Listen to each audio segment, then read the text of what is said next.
All right. All What's right. up, guys? Welcome back to another episode of the Strictly Steelers podcast. I'm your host, Pittsburgh All Day, joined by my co host, Primetime. Say what's up. Year. All right. And we're back here with another episode. Matthew, unfortunately, cannot be with us today as he has prior obligations. So we're going to miss Matthew for this episode, but hopefully we'll get him back on for a future one. But we got a lot to talk about, Prime, don't we? Yep, of course. You want to start it off? Yeah. First and foremost, it took 2.5 months, but it finally happened. The Steelers have their QB1 solidified for the season, and that is none other than a four-time NFL MVP, formerly with the New York Jets. And this guy also has beaten us in a Super Bowl before, which obviously we're not very fond of. But it's Aaron Rodgers. Aaron Rodgers is a Steeler prime. Yeah, I mean, it was going to happen eventually. We just didn't know when because he was going through some stuff. Apparently, like we heard a lot of stuff going on. Apparently, the man said he was married. The man was going through some stuff. Obviously, mental health is no joke. Whether he was Absolutely. going through some stuff, but you know, it finally happened. I'm not gonna go for what I think is gonna happen like right now because we got months away until Steeler football. But the man he also said it's gonna be his last season, which is also expected. So we just gonna see how things play out. Yeah, exactly. I think that's the best thing we can do. Now, do you think that Rodgers could have success here? Because let's not forget last season, he's with the Jets, and the Jets aren't exactly a great organization and are pretty dysfunctional. And me and you both know that. So, do you think there's some sort of hope for Rodgers to succeed in Pittsburgh? I feel like it's like a 50-50. I feel like the bad part about the 50-50 is like um how how how Arthur Smith is gonna run things. Because this offense it looks different. It's not it's not fully great or like action popping like the other like electrifying offenses in the league. So I feel like it depends on him and it also depends on the O line for the bad part of the 50-50. But no, also the good part of the 50-50 is because operating how Mike Tomlin has been, that we've always had winning seasons. He's always had winning seasons since his tenure and also that the offense every now and then for that one particular game that we've seen like the last year and a half or two is always that one game that's gonna like just pop out like 2 years ago when Pickens had that performance against the Bengals. Yeah, And, well, 200. actually, yeah, you can go ahead. No, no, no, you're good. I was just saying that, almost had 200 yards. It was a crazy game. Yeah, and then also like actually like the whole stretch when Mason Rudolph like, like took in, he played well. The offense looked well, and then there were some moments last season like when we I ironically beat like demolished the Jets. Like we dropped a 40 bomb. That game against the first game against the Bengals last season, we dropped another 40 bomb. Yeah, that was crazy. So like it's just like it's like moments like that that just pops out with the 50-50. But since I'm not fully suited on how the offense is, because there's still questions to talk about, which we're going to talk about like in the next particular one in a few minutes from a Yep. certain from a certain aspect we just added. But also like with Calvin Austin, is he going to have a jump? Is he going to have a decline?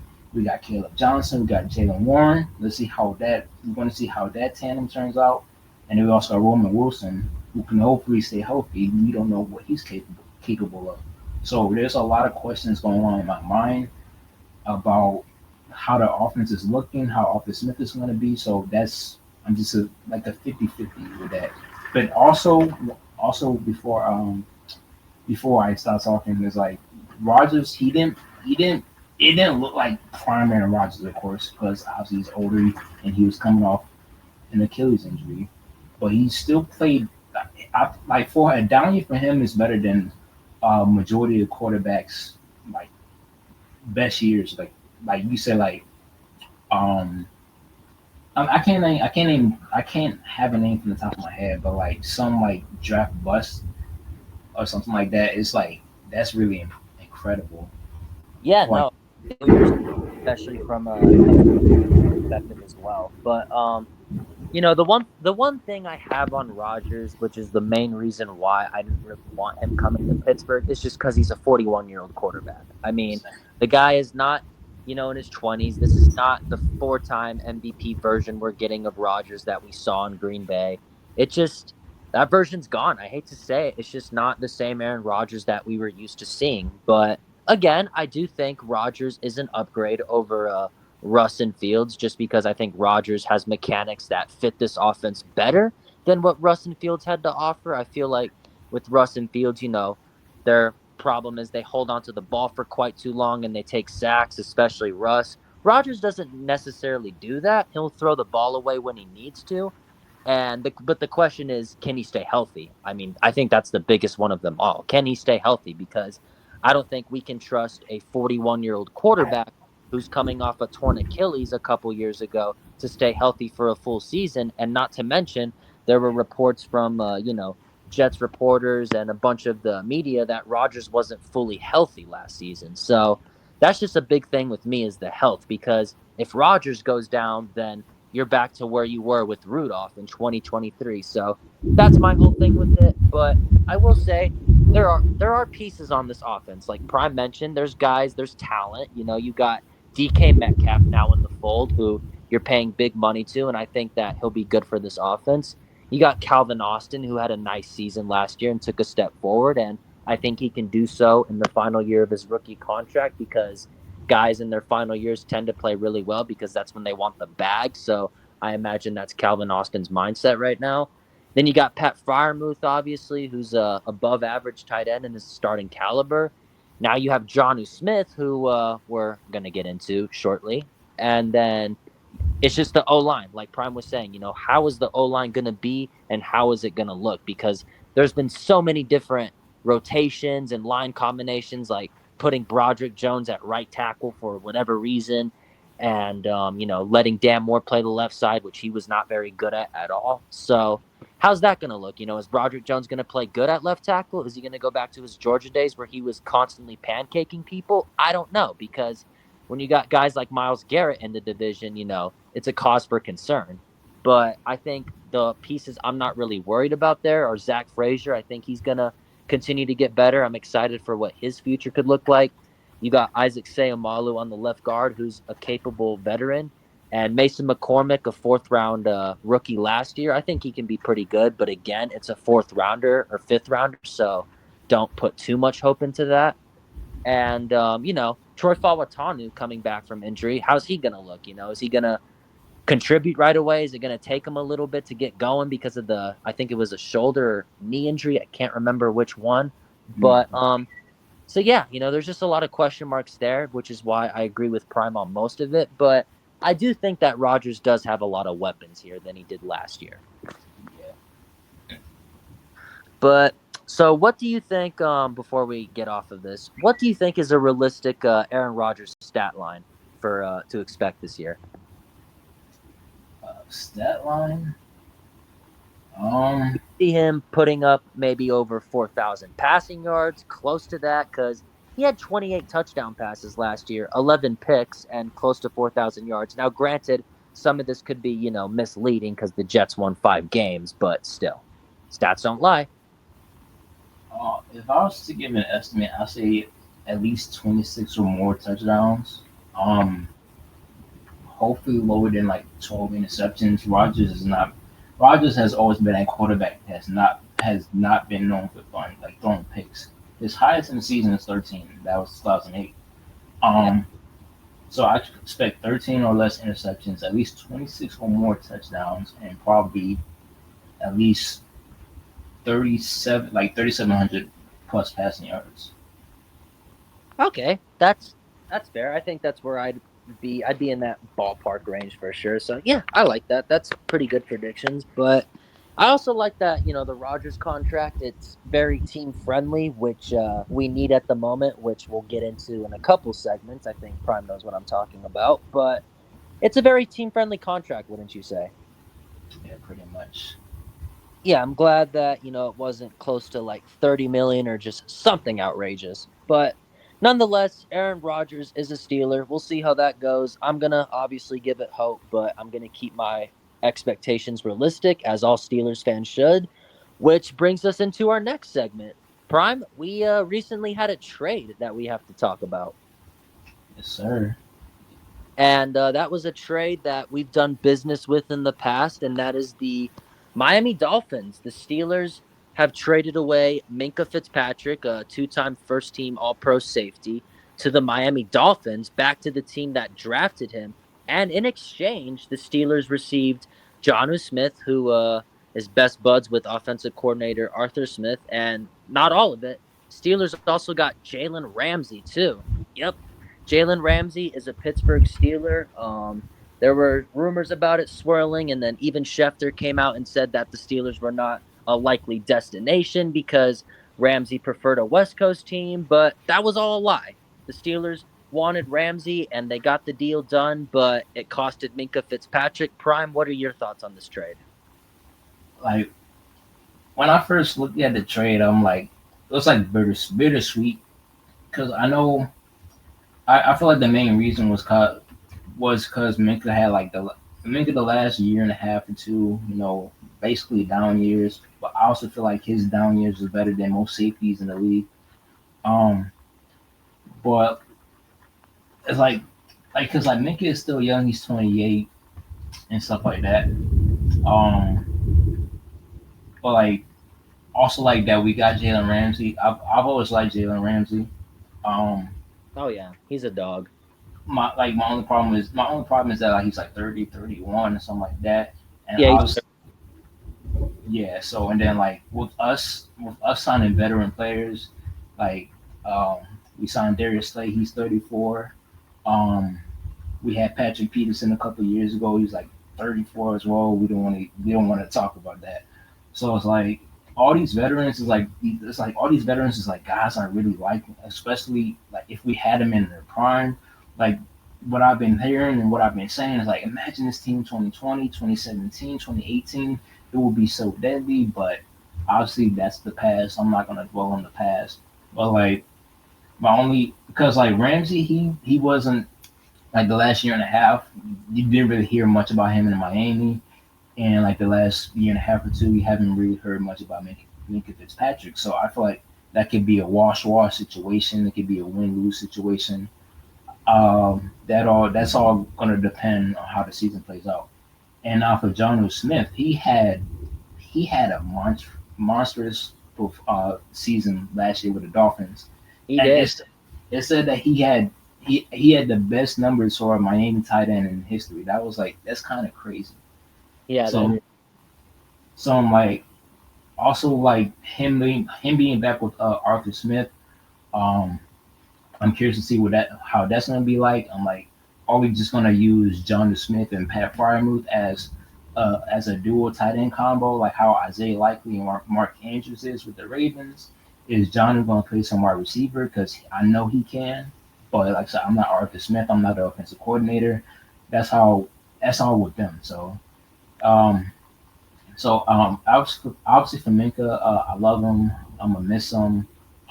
But it's time to move on. So we're gonna see how this trade plays out in the future. Yeah, no, for sure. This definitely was a confusing trade at first, just because I thought, getting Ramsey was the intention to pair him with Minka and guys like Joey Porter and Darius Slay. But obviously, Omar Khan had different plans, and Minka Fitzpatrick is now back with the team that originally drafted him. Now, I will agree with you, Prime. I do think Minka's production took a step back the last two seasons. I don't think he was that pick machine that he was known for at Alabama. And hell, I mean, he had 6 interceptions in 2022. So, I mean, the guy is a ball hawk. It's just we haven't seen that this much these past 2 years. And it was kind of a cause for concern a little bit. Yeah, But even then, it wasn't like he took a crazy step back. I thought he still was making plays, stopping the run, being an off the ball type safety, kind of contributing to that hybrid linebacker role. So he definitely had some moments here and there, but like I said, just the interception numbers, the turnovers, which is what, he was known for and what Tomlin brought him in for in 2019, they just haven't been there. They just haven't been there. Only one pick over the past 2 seasons. Not great at all. So I'm okay with this. I can live with this. This is something that I can move past on quickly. But as for Jalen Ramsey, very happy he's a Steeler. I've always been a fan of his game. I think he's especially in his prime, which who knows if he's still in it or not. He was very good, especially in Jacksonville. He was a shutdown corner that one year where they unfortunately beat us in the playoffs. But he was just amazing that year. He had some really good years with the Rams too. Even won a Super Bowl with them. He was a big part of their defense. So yeah, I think Jalen Ramsey and a Mike Tomlin defense too, and not just a Mike Tomlin defense, a defense that has a lot of talent on it. I really think that Jalen Ramsey can cook. In all honesty, I think that with him not being the primary focal point on the defense that opposing offenses are going to have to worry about, because when you got a D line of Alex Highsmith, Cam Hayward, who even at the age of 35 is still playing amazing, TJ Watt, which again we'll get into, but I still anticipate him playing this season. That's just what you got to worry about more than anything, because if you don't, then you're going to get cooked all the time, and that quarterback is going to be running for his life because of how good that D line is, and not to mention Derek Harmon now in that mix. So I think that with the talent on the defense is going to allow Ramsey to thrive, since he's not going to be the one opposing offenses are going to have to worry about the most, if you catch my drift. Oh yeah, of course. And also might I add, like with our secondary, like we got Darius Slay, of course. Only problem is that he's getting older in age, but he's still a pretty solid corner. Um, Deshaun Elliott, dog, which we resigned him for a 3-year deal. A Very couple good weeks ago. extension. Yep. Joy Porter Jr., who has very much potential. He just needs to stop holding every single game. And Yep. yeah, and so now we got Jalen Ramsey. Beanie Bishop he's shown some flashes last season, especially with the picks, but we don't know how that's gonna be. Corey Trice, good depth. Um yeah, and then there's one Thornhill, we don't know how he's gonna play out. Um so like with all the talent we have in the secondary right now, I'm like I feel like we have like a top 7 secondary on paper, but I feel like with just one more addition for free safety, I feel like, hey, it's gonna be top 2, top 3, whatever you want to call it, because Justin Simmons is still in the market. Justin Blackman, he's still in the market. Jordan Whitehead, he's still in the market. I feel like if we can sign one of those 3 safeties, this defense is going to be locked and loaded for sure. Yeah, I agree. I 100% agree with you. And that's why I like the Ramsey trade a lot. I think he's going to fit in just fine. And not to mention, too, you got to think look at the teams in our division. You got Jamar Chase to worry about, a top 3 wide receiver, and not to mention T. Higgins on that team as well. You got Mark Andrews and Isaiah Likely with the Ravens, Rashad Bateman, who's gotten better and steadily improved season by season, and Zay Flowers now. And then with, the Browns, Jerry Judy had a career year with them. So there's a lot of good weapons in the AFC North that the Steelers have to have a plan for. Yeah, I And you said pick secondary for that. I say also like not just our division, like our whole schedule. Like wide receivers, like certain wide receivers we potentially face this season. Justin Jefferson, Jamar Chase. You already got Twice a the year, by the way. Don't yeah, forget. yep, DJ Moore, Tyreek Hill, Jalen Waddle, Jackson Smith. uh, Jason Cooper Cup, Stephon Diggs, um, and then Jameson Williams, Amon St. Brown, Garrett Wilson. There's a whole bunch of names that just pop out like on paper, and like it's like eesh. So yeah, boosting up our secondary is like very very good. I like I said, if we get one more addition at free safety, I'll be fine. Maybe wide receiver, I don't know, but yeah, like as far as the secondary defense, it looks really good right now. I'm not concerned about that. Yeah, no, for sure. I think the defense will be fine. I think there's absolutely no excuses for Terrell Austin this year. So we'll see how he handles that. But going over to Jounu Smith, I like that move. I like that move because I think you give Arthur Smith a guy that he's familiar with, and he can, scheme up a whole bunch of different things with him that can confuse offenses. Because are you going to have to worry about Pat Fryermuth or Jounu Smith or DK Metcalf? What are you going to do in that situation? So I like that, and our tight end room I think is now even better because Pat Fryermuth, obviously pretty solid, and then Darnell Washington, who is just an absolute force in Mount Rushmore. I mean, I would hate to go up against that guy blocking him, but he's pretty good, and he's also a really good red zone threat. And now you got Johnny Smith in there, so I think that is a very good tight end room. But I am, like Prime said, I'm really curious to see where they put him at specifically. Is he going to be in the wide receiver two spot some games? Is he going to be the primary tight end? What are they going to do with Muth? How is that going to look? But I guess we'll get our answer once we get to training camp. But it's not a bad trade. I like it. I would say I'd give it about a B plus. That's what I would give it. I'd give it an A, but again, Ramsey and Smith are kind of up there in ages, so regression could be inevitable. True, I agree. But yeah, so I this is definitely an off season of all time. If you told me that Aaron Rodgers, DK Metcalf, and Jalen Ramsey were all going to be Steelers a couple of years ago, I would have told you you're crazy. But here we are, Prime. Yep, and Darius Slay too. Yeah, don't even forget that. That's a big name too, Darius Slay. So it's just crazy to me that the Steelers once thought of as this team that isn't really aggressive, doesn't make big moves. Well, Omar Khan completely put that narrative to the grave. Yep, and for that he just got another extension a couple days ago. Yeah, let's talk about that for a bit. Are you a fan of this, or you think 3 years is a little too much? I'm a fan of it. Like I said, like the trade that had just happened. Like I said, it's kind of bittersweet, but like I said, we don't know how that's gonna play out. On our side, it looks good on paper, but in terms of him having him as a GM, he's probably the best GM that we've had.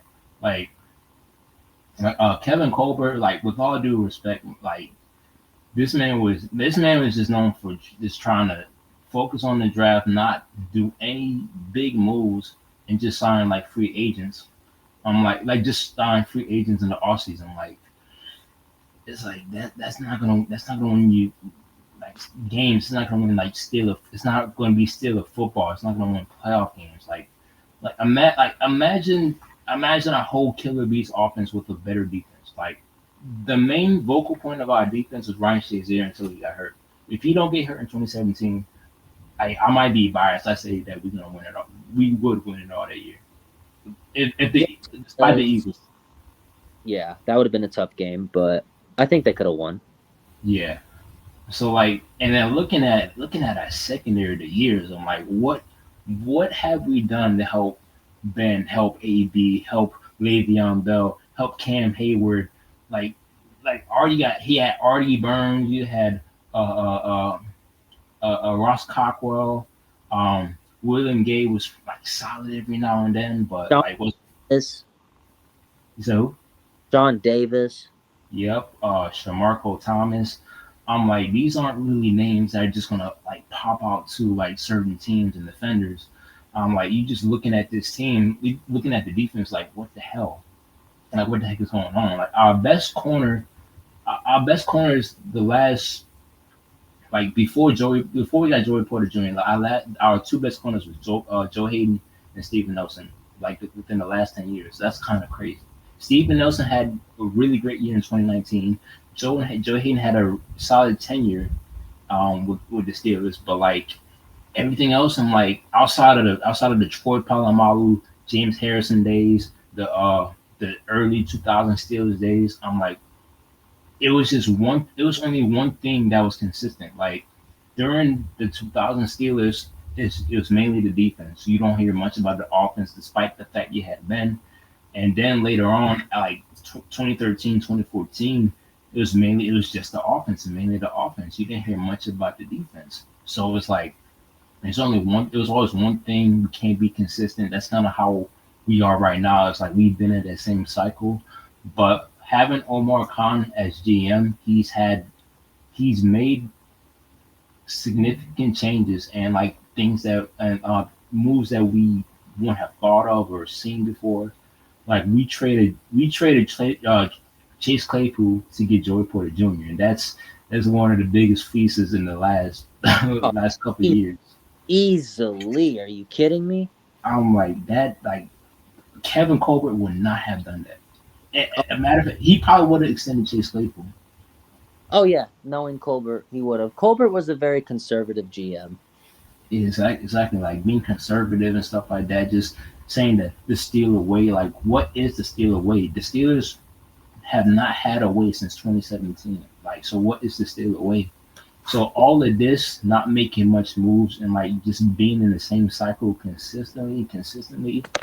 Armar Khan has at least tried to get us out of that cycle, but like still no progress, no progress, not much progression still, but it's a huge difference from what Kevin Colbert like tried to do in his tenure with the Steelers. So Yeah, exactly. I like this move. I like Omar Khan as a GM. I think he's good. I like the fact that he's aggressive. Because I think that's really what the Steelers front office lacked for a bit. So I'm glad that Omar Khan isn't afraid to make a big move when they need one, and he's clearly shown that ever since becoming GM. Like Prime just said, the Chase Claypool for Joey Porter trade, which was a second rounder at the time. I mean, an absolute fleece. I mean that could have not worked out better for the Steelers, and that really, I think, started to make other teams realize, and the Steelers realize, like, hey, let's let Omar Khan, kind of do his thing a little bit. Let's let him make more trades, give him a little bit more power to that, and I think that was a good move they made. And not to mention, I like Khan's drafting too. I think he's had some pretty, the first 2 years, his first three, actually, I should say, draft classes, including this recent one, have not been bad. They have not been bad. You look at 2023, Broderick Jones. I don't fault Omar Khan at all for Broderick Jones' sophomore decline because it is not Omar Khan's fault that he's playing right tackle. That is not a Khan issue whatsoever. That is a coaching problem. And then second rounder, Joey Porter, that's worked out so far.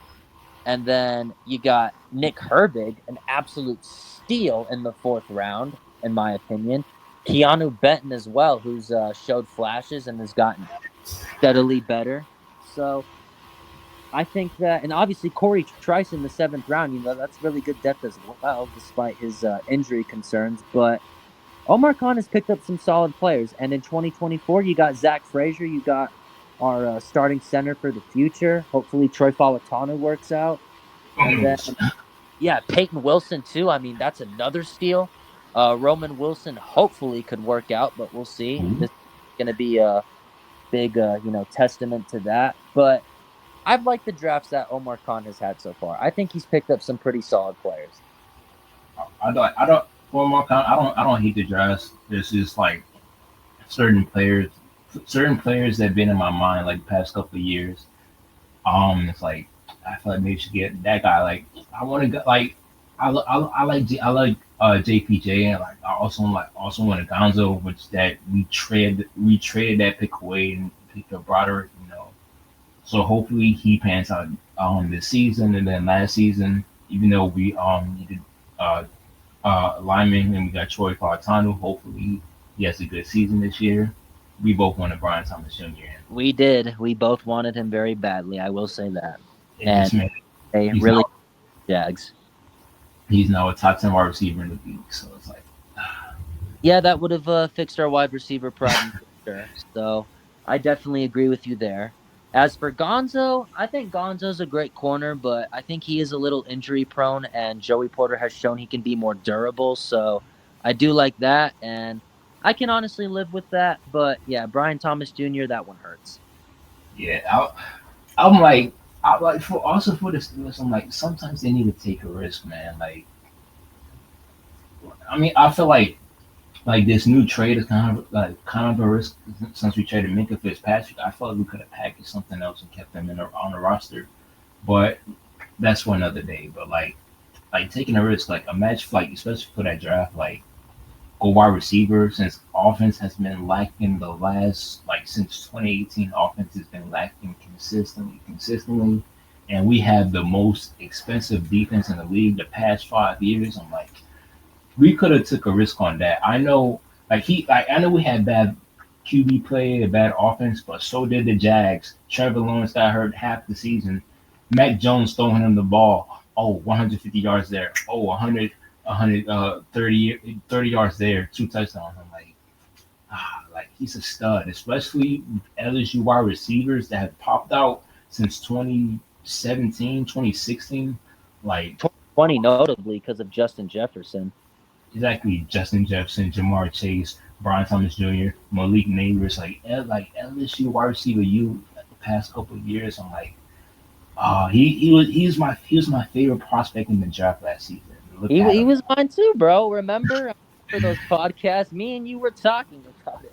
I'm like you should they should let me be assistant GM. I would have made that move instantly. And I'm not saying Troy is a bad pick, but I'm like, that's the guy I wanted right there. That's the guy that I just watched the film, looked on the TV, looked at all everybody in the draft room and said, that's the guy I want.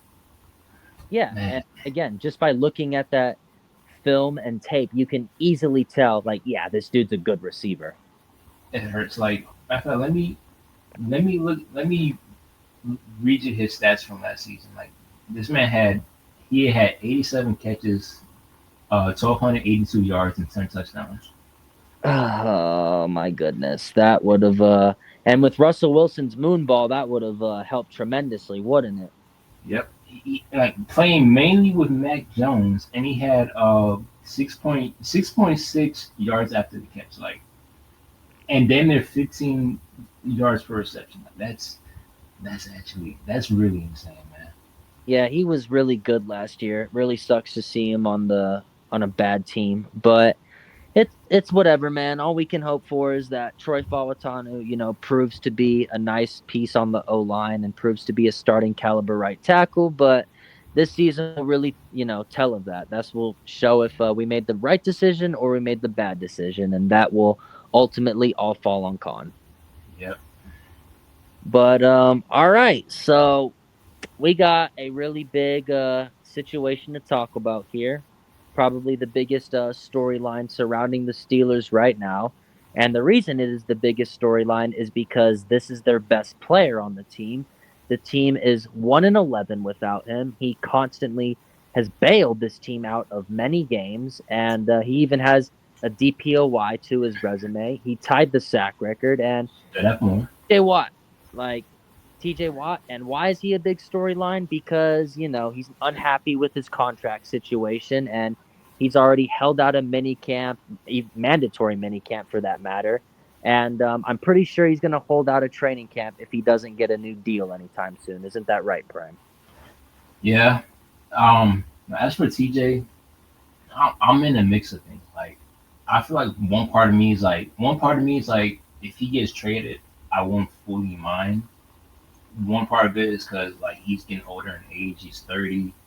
Um, that he hasn't seen a single playoff win since he's been here since 2017, and also that for a potential good trade package, we could get a couple of first round picks. We could get like another superstar on the rise, or like a guy who's already a superstar. Like that's one part of me that wouldn't mind him being traded.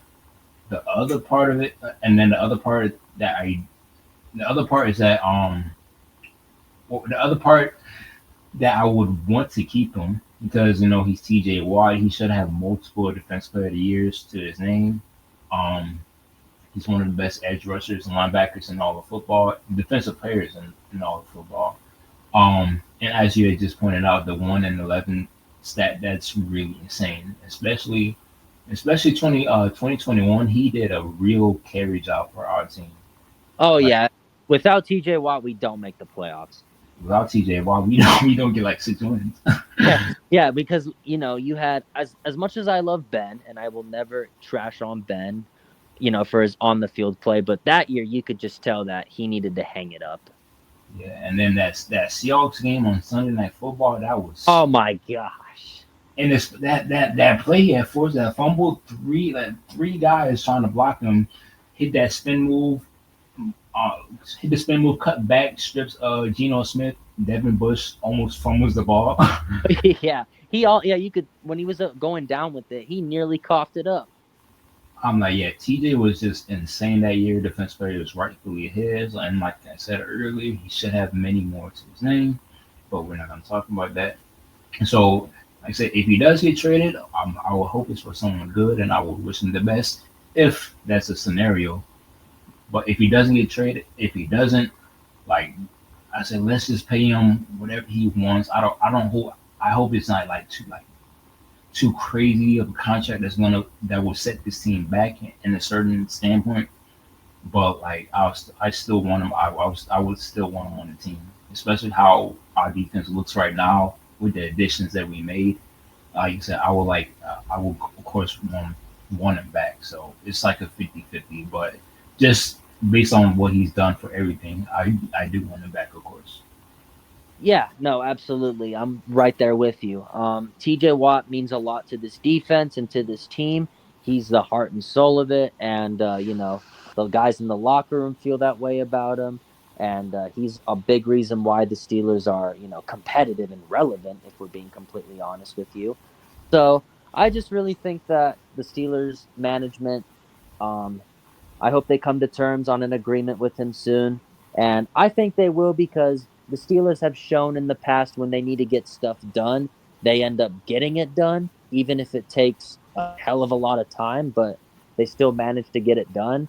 And even if you remember back in 2021 when the whole contract dispute with Watt and them not coming to an agreement on a deal a week before week 1, I think TJ Watt will end up agreeing to a deal, but it's just I think the holdup is how much money is going to be guaranteed because we saw how much Miles Garrett got paid with the Browns, 40 mil a year, and there's this constant argument about who's better, Miles Garrett or TJ Watt. So you know that TJ Watt is going to want something in that range, and rightfully so because I think he's worth it.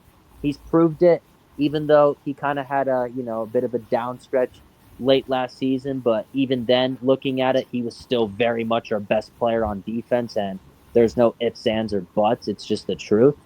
Or just So, on it. yeah, exactly. And I think that, you got to pay the guy. You got to pay the guy. You got to find a way to keep him on this roster because to me, if you're trading away TJ Watt, that's telling guys like Cam Hayward, Aaron Rodgers, who just signed here, the fan base, and other players that you're not trying to win. That's what that's telling me.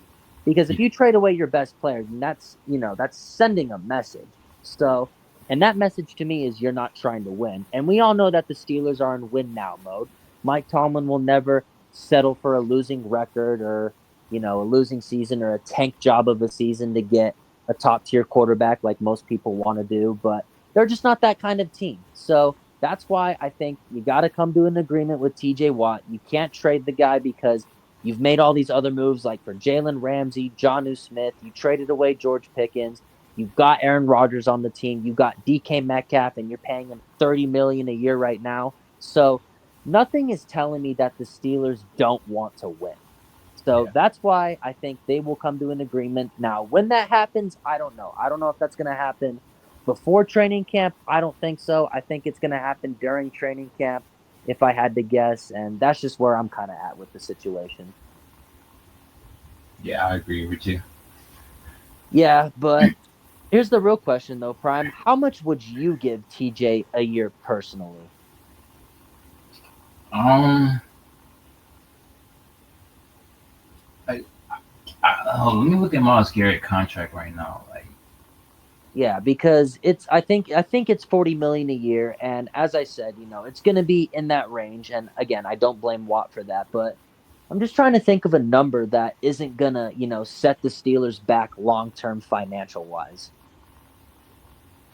I say, I say like, yeah, maybe at least 37, 38 per year. Yeah, that's where I'm thinking too. I'm thinking like anything between 36 to 38, I think is fair. Yeah, but knowing the Steelers and how TJ Watt is, I don't know. We don't know how that's gonna pan out. Yeah, exactly. And it's just the guarantees, I think that's a big thing too. How much money is going to be guaranteed in that deal? And is it going to, you know, push the Steelers back in terms of salary cap, because are you going to want to extend guys like Joey Porter in the future?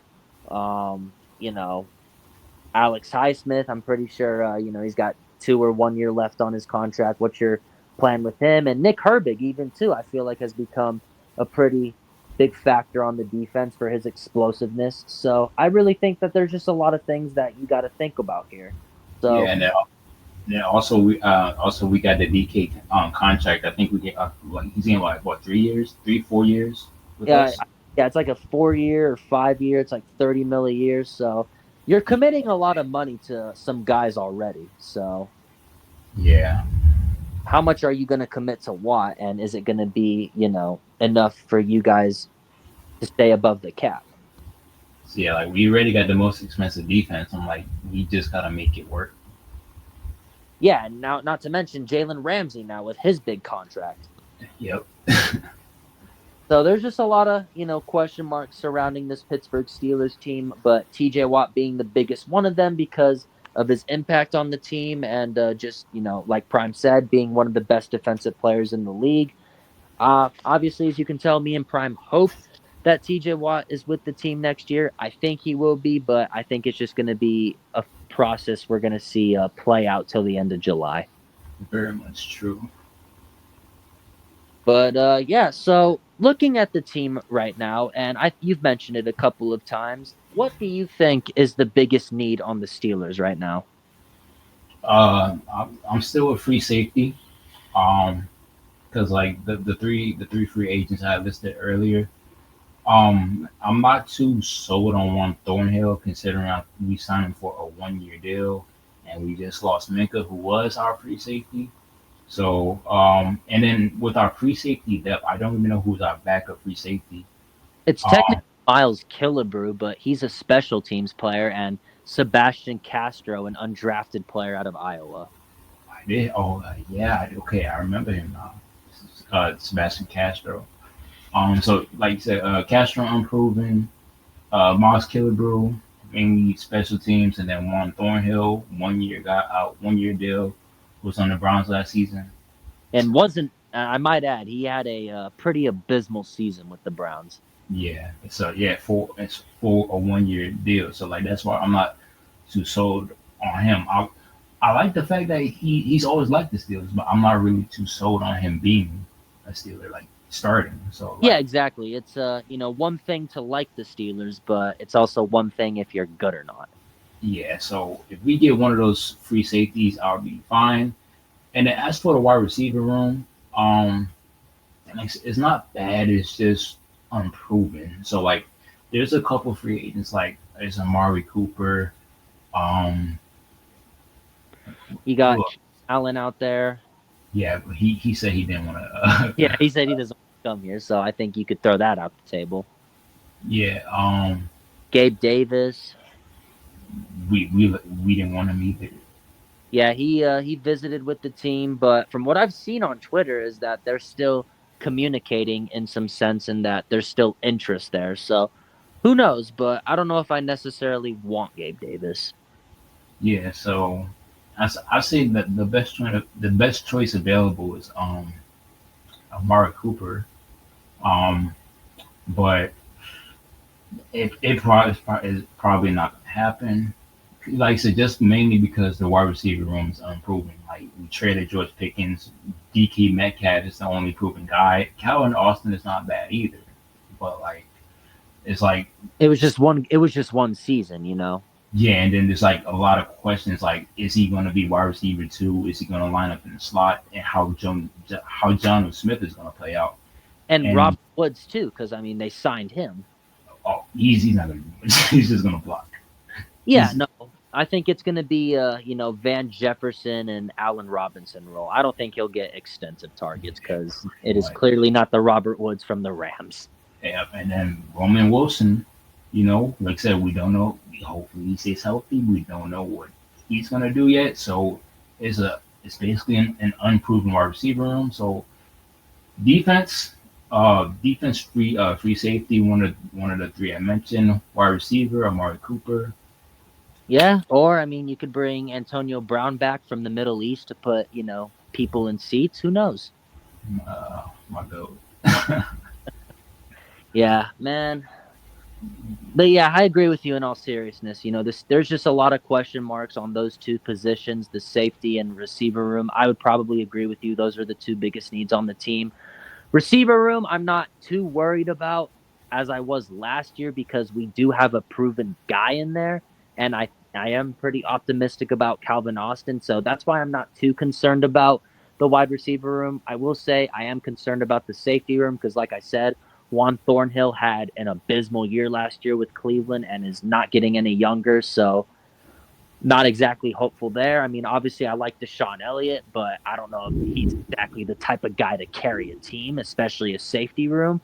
But I think he'll be good there. So I just think you got to get another proven guy back there with him. Like Prime said, I think Jordan Whitehead would be cool because he went to college at Pitt. So maybe there's some sort of connection there. But yeah, so I think nonetheless, I think the Steelers have to make at least one more signing before you go into training camp. Wait, my bad. I forgot we got to go. We got to go. Our receiver, Montana Lamani is Craig. Oh yeah,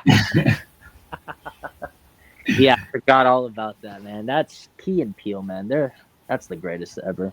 And then we also have Rock Taylor on the depth chart. I've seen his film; he's pretty good, but like, Yeah, we don't know how that's gonna be. So and I wonder if him and Calvin Austin are good friends or if there's any sort of connection there because they're both Memphis boys.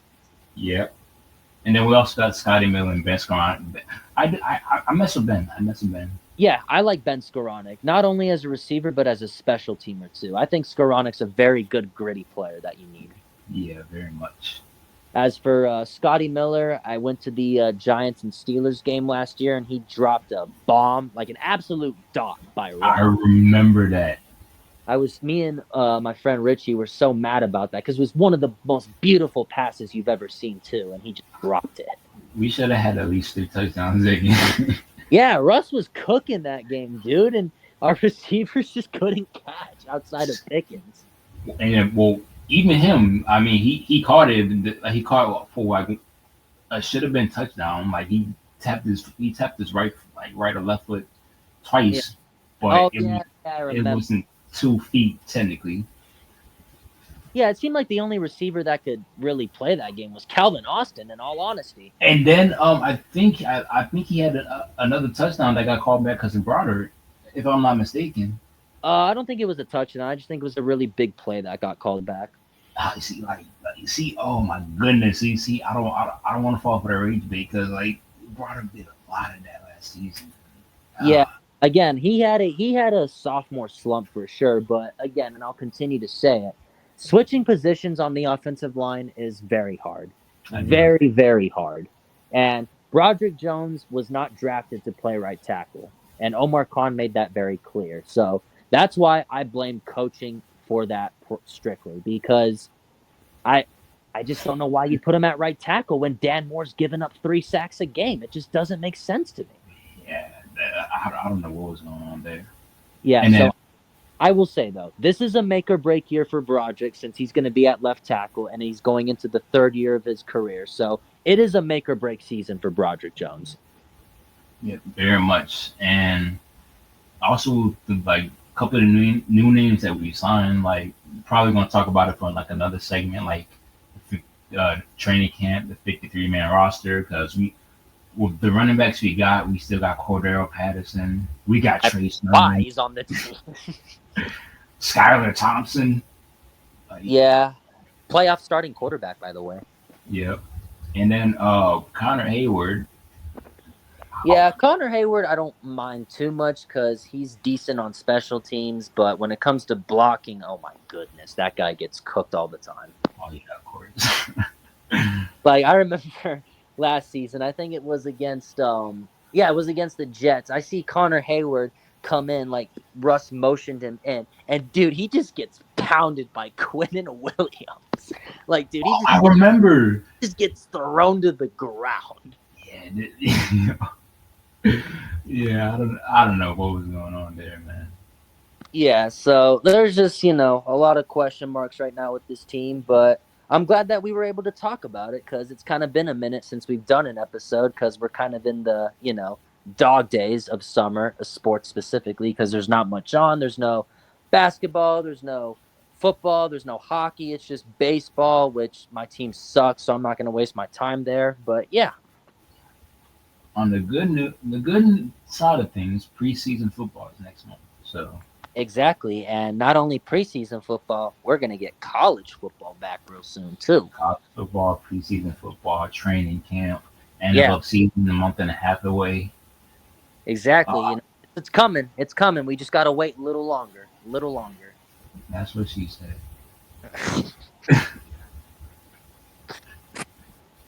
God damn it, Prime. You want to talk? Excuse me?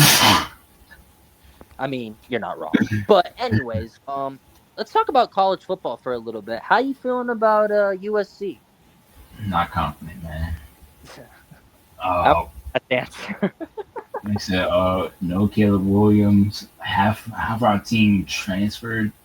Um, we still got Lincoln Riley as coach. He's an offensive genius, but at the same time, like we sucking. It's like he reminds me of Mike Tomlin in a way. Like we suck at games that matter the most. Like the first the first season with Caleb Williams as our quarterback for USC, we not only did we lose twice once, not only did we get swept, but we got mocked 3 times by Utah in 1 year.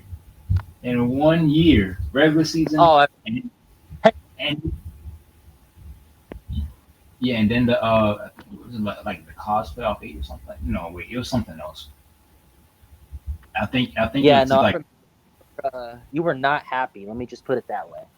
I was not like how because like the first 2 games like we kept it close with Utah because hey, but then in that I think it was like to advance to like a certain type of bowl game or something like that. And it just ruined our playoff chances because I think we only had like 2, 3 losses, and then just with the snap of a finger, we get cooked by Utah. Matter of fact, I gotta fact check this right now because Yeah, no, I remember. I remember looking at that game too. I was like, "What the hell is going on in USC right now?" okay, so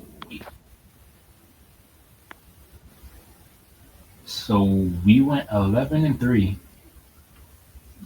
and see. Okay, we went 11-3. Okay, we lost twice to Utah. I thought it was 3 times, but yeah, the first time we lost by a point. I was so pissed about that.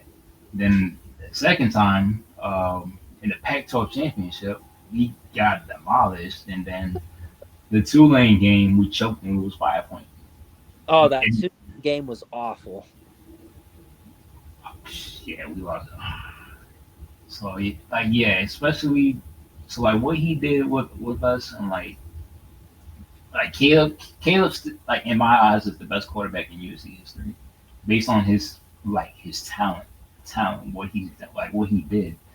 But like as for the UFC Trojans as itself, as a team, I'm like I don't expect anything to change. Like last season I knew it was cooked. I knew it was doomed. Like there was like many games that we choked. That the LSU game gave me a little bit. I was like, don't give me hope. Don't give me hope because it was a good game. And then as soon as we lose to Michigan from a guy that couldn't even pass a single time for a touchdown, he couldn't even get 100 passing yards. We lose.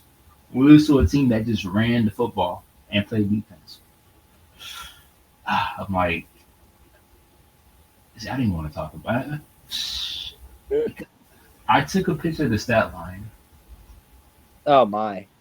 Oh, see, like with everything that I'm talking about now, I gotta double check and fact check about what happened. Like, uh,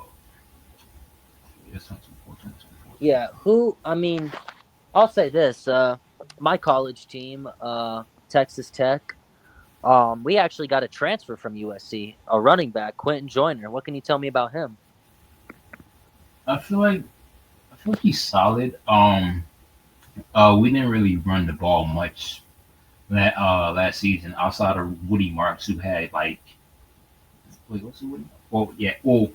Yeah, who had like a good game every now and then. But like I said, he really didn't get like too much carries and stuff like that. But yeah, Joyner's really like a backup for Marks, and of course Hmm. he was mainly a team that passed the ball. So like, I feel like he could have potential, but I'm not quite sure yet. But okay, double check. Looking at the USC Michigan game, Michigan won 27-24. I want you to tell me how. I want you to make a guess of how many passing yards the Michigan quarterback had. I'm gonna say under 100. I mean like a certain number. Oh, my bad. I'm gonna go 81. 32. Wait, what? Yep. This man went. This man he passed the ball 12 times, completed seven passes for 12. Seven passes completed out of 12 attempts for only 32 yards, no touchdowns, no interceptions. Oh my goodness, Prime. Yep, and we lost to Khalil Mullings had damn near 200 yards and two rushing touchdowns. Then Donovan Edwards had a touchdown, and I think they had a defensive touchdown or something like that. Yeah, Donovan Edwards was really good with Michigan. Yeah, but so like, and like the fact of like our offense, I'm like, Marks had 100 yards for only 13 carries. Miller Moss had completed 28 passes out of 51 attempts. For Yeah, I don't know, man. With USC, ever since Caleb left, I feel like it was always going to be questionable because, like you said, Caleb Williams, the best QB USC has seen. I personally agree with you there because he was damn good there. I remember watching some of the tape because I wasn't obviously, sitting down on my couch and watching every USC game, but from the games I did, I mean, man, he was incredible prime for y'all. He really was. our defense sucks. That's the thing. Like, I feel like USC just doesn't have that it factor on defense. I feel like it's always their defense that's costing them such in these big games. Yeah, it's like so like I don't know how we lost to a quarterback that could even catch. And not to mention, correct me if I'm wrong, you're in the Big Ten, right? Yeah, think we I think we are. I mean, cause yeah, we are. Yeah, we changed. We Okay, changed. I thought I do so. remember. Yeah, we went from Pac. We went from Big Pac. Ten, you got teams like Penn State, Ohio State, Oregon. That is not an easy conference at all. Yeah. So yeah, I'm not. I'm I'm rooting not. for. I cut out there really hard. I'm cutting out. I cannot speak right now. I am rooting very hard for USC just because of you, and I also have another friend who's a diehard USC fan. So hope it works out for you guys. Bro. As for Texas Tech, I don't know what's gonna happen. Had a decent season last year, finished 8-5, but we got absolutely smoked by Arkansas in the bowl game, which was horrible to watch. Um, as you know, we're in the Big 12, so obviously Arizona State's a big team to worry about with the season they had last year, but they no longer have Cam Scatterboo, so I am pretty optimistic about our chances. But we'll see, man. We'll see. This is Texas Tech at the end of the day, so I am not going to get my hopes up. At least your basketball team did very well this past season. Oh yeah, and that's all because of my glorious King JT Toppin. Yeah, USC basketball hasn't been really crazy. Hasn't been crazy since Evan Mobley was still there. Yeah, but I think it's also like NIL too. I mean, NIL's changed a lot of things. Yep. Bronny Like James. Bronny yeah, James. He legend. like all these small schools now have the money, and these players want to go there because they have the money. And it's like these big schools that are in great areas, like USC being in California, they don't want to go there because they're not offering the money. Yeah, that's pretty much it. But yeah, But that's gonna do it for us today. Had a lot to talk about. Hopefully, the next episode, Matthew can be on with us because I'm sure he's got his opinions on the Jalen Ramsey and Jounu Smith stuff. So, yeah. But the next time we come back, kind of like Prime said, he foreshadowed a little bit, probably a 53-man roster talk and potential guys to look out for in training camp and all that good stuff. But from the co-host Prime Yep. and from your boy, peace out. All right.